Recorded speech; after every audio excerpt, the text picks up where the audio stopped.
আমরা অবশ্যই খুবই দুঃখ ভারাক্রান্তভাবে বলতে হচ্ছে যে ওনার শারীরিক অবস্থা আপনারা সবাই প্রতি ঘন্টায় অবগত হচ্ছেন।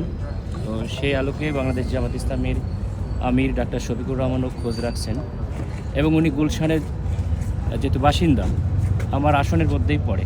তো আমার নিজের বিবেকের দায়বদ্ধতা থেকে আমি এসেছি, খোঁজ নিয়েছি। ওনার শারীরিক অবস্থা এখন একটা স্টেবল কন্ডিশনে আছে আর কি। আমরা তার জন্য আমরা দোয়া করছি, সবাই দেশবাসীর কাছে দোয়া চাচ্ছি। মহান রব্বুল আলামিন বাংলাদেশের স্বাধীনতা, সার্বভৌমত্ব এবং বাংলাদেশের সার্বিক স্থিতিশীলতার জন্য তার সুস্থতা অনেক জরুরি আমরা মনে করি।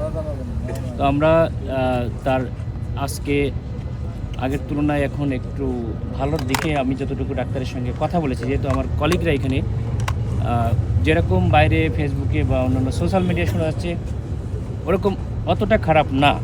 আমাদের আমির জামাত দোয়া চেয়েছেন, কিছুক্ষণ আগে ফেসবুকে পোস্ট দিয়েছেন। যেহেতু উনি শারীরিকভাবে এখন ইনফেকশনের যে জায়গায় আছেন, উনি সশরীরে আসেন না। আমি যেহেতু এখানকারই একসময়কার আমাদের সবাই তো কলিগ যারা ডাক্তার না, এবং ওনার যিনি চিকিৎসক তিনিও আমরা একসঙ্গেই থাকি আর কি। তো আমি সব কিছু খোঁজখবর রাখছি আমাদের দলের পক্ষ থেকে এখানে, আর আমরা তার সুস্থতা কামনা করছি। আচ্ছা, বিষয় আপনি যেটা বললেন যে অবস্থা ভালো আছে, এখন আগের থেকে স্টেবল আছে, তবে মীর স্নিগ্ধ এবং মঈন খান তারা কিন্তু বলেছে যে অবস্থা সংকটাপন্ন। না, অবস্থা আমরা বলেছি যে একটা স্টেবল কন্ডিশন বলতে তার যে অবস্থায় ছিল এরকম একটা পজিশনে আছে, সেখান থেকে অতিরিক্ত পরিমাণে ডেটোরিয়েশন হয় না।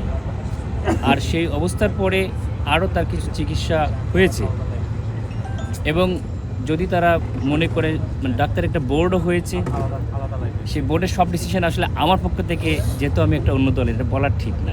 তবে আমার যেহেতু তারা কলিগ, যারা চিকিৎসকরা, তাদের সঙ্গে আমরা কথা বলেছি। কিন্তু যতই হোক আমাদের নেত্রীর বয়স তো 79, আর মাল্টি অর্গান যে ইনভলভমেন্ট বলা হয়, এই অবস্থায় তো কোনো মানুষই যে একেবারে আশঙ্কার ঊর্ধ্বে সেটা তো বলার সুযোগ নেই। এই বাস্তবতাটা তো আমাদেরকে মেনেই নিতে হবে, সংকটাপন্ন সেটা মেনেই নিতে হবে। তবে যেভাবে যেমন ভেন্টিলেশন লাগা বা এই ধরনেরগুলোতে এখনও যায় নাই আর কি।